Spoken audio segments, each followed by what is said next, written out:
दोस्तों, पुराणों की बात की जाए तो उसमें देवता और राक्षसों के बीच ऐसे ऐसे भयानक युद्ध हुए जिसमें कई राक्षस इतने खौफनाक भी थे जिन्होंने देवताओं को घुटनों के बल कर दिया।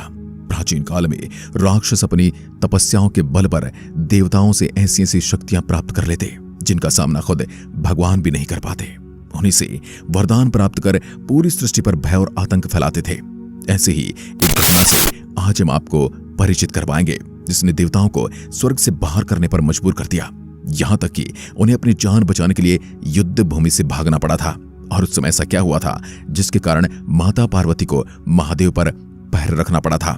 ऐसी कौन सी घटना थी, वो आइए जानते हैं उसके बारे में। आप देख रहे हैं mystery of God YouTube channel. उससे पहले मैं आपको बता दूं कि आप भी जानना चाहते हो माता पार्वती और शिव के विवाह के दौरान माता पार्वती की माताजी शिव जी को देखकर बेहोश हो गई थी, जिसने शिव को श्राप दिया था। तो यह वीडियो देखने के लिए कमेंट में अपनी राय जरूर करना ताकि हम अगला वीडियो उस पर बनाएं। तो दोस्तों, अब बिना किसी देरी के वीडियो शुरू करते हैं। एक बार रक्तबीज नाम के एक राक्षस ने भगवान शिव की घोर तपस्या की, जिससे प्रसन्न होकर स्वयं महादेव उन्हें वरदान देने के लिए चले आए और पूछा, वत्स तुम्हें क्या वर चाहिए? तो रक्तबीज ने उनसे अमृतत्व का वरदान मांगा। अमृतत्व का वरदान सृष्टि के विरुद्ध था, इसलिए उसे दूसरा वर मांगने को कहा गया। तो रक्तबीज ने उनसे कहा कि मुझे ऐसा वरदान दो कि जहां पर भी मेरी देह से रक्त की बूंद गिरे वहीं से मेरे समान एक और रक्तबीज उत्पन्न हो जाए। भोलेनाथ ने उसे वरदान दे दिया, लेकिन रक्तबीज को अपने इस वरदान पर बहुत अभिमान था, इसलिए उसने अपनी शक्तियों का गलत इस्तेमाल करना आरंभ कर दिया और घमंड में चूर होकर विनाश करने लगा। ऋषि मुनियों को मारने लगा, उनके यज्ञ में बाधाएं उत्पन्न करने लगा।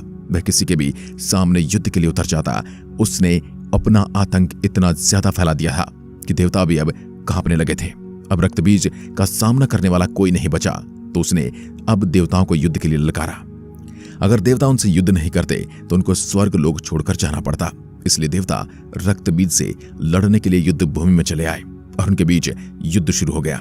युद्ध की स्थिति इतनी भयानक हो गई थी कि पूरे युद्ध स्थल पर चारों तरफ केवल रक्तबीज ही रक्तबीज नजर आ रहा था, क्योंकि जैसे ही देवता रक्तबीज पर वार करते उसका रक्त जमीन पर गिरता और वहां पर उसी के समान नए रक्तबीज पैदा हो जाते।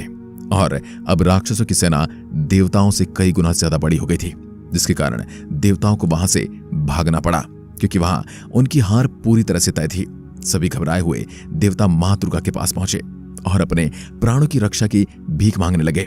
माता स्वयं आदिशक्ति थी और वह जानती थी कि अब रक्तबीज का सामना केवल मां दुर्गा ही कर सकती है।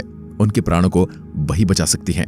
और सभी देवता उनसे विनती करने लगे और माता पार्वती दुर्गा से काली के प्रचंड रूप में आ गई और वहां रूप इतना भयंकर था जिसे देखकर भय उत्पन्न हो जाता था। इसलिए सभी देवता उनके सामने से हट गए और उनकी खतरनाक चीख से पूरी राक्षस जाति में खलबली मच गई। उन्होंने अपनी दो भुजाओं में अस्त्र लिया, एक भुजा में खून का कटोरा और एक भुजा में रक्तबीज का सर लिया हुआ था। ऐसे ही चारों भुजाओं से उन्होंने राक्षसों की हालत खराब कर दी। जैसे ही उनके सामने रक्तबीज आता वे उसे मार कर उसका कटोरे में खून एकत्रित कर लेती और इस प्रकार रक्तबीज का काली माता ने गला काट दिया। लेकिन अभी तक उनका क्रोध शांत नहीं हुआ था। क्रोध से वे सब कुछ भूल चुकी थी, यहाँ तक कि देवताओं को भी असुर समझकर उन्हें मारने लगे। वहां से सभी देवता भागकर भगवान शिव को पुकारने लगे और कहा कि अगर जल्द माता को शांत नहीं किया गया तो पूरी सृष्टि का सर्वनाश कर देंगे। अब इस विकट समस्या का समाधान केवल महादेव के पास ही था। महादेव ने उनके क्रोध को शांत करने के लिए युद्ध भूमि में जमीन पर काली माता के सामने लेट गए, जिससे उनको आभास भी नहीं हुआ। और जैसे ही मां काली ने अपने पैर को आगे बढ़ाया तो उन्होंने शिव के सीने पर धड़ाम से अपना पैर रखा। पैर रखते ही उनकी चेतना लौट आई। उन्हें अपराध के बोध का आभास हो गया और महाकाली के मुंह से उनकी जीवा बाहर आ गई। देवी ने दांतों के बीच अपनी जीवा को दबा लिया। इस प्रकार ममतामयी माता काली के क्रोध को शांत किया गया। सभी देवताओं ने उन्हें प्रणाम किया और रक्तबीज जैसे महाविनाशकारी राक्षस का अंत किया गया। आज की वीडियो में बस इतना ही। आशा करता हूं इस वीडियो से आपने बहुत कुछ नया सीखा होगा। ऐसी वीडियोस के लिए चैनल को सब्सक्राइब कर सकते हैं। धन्यवाद।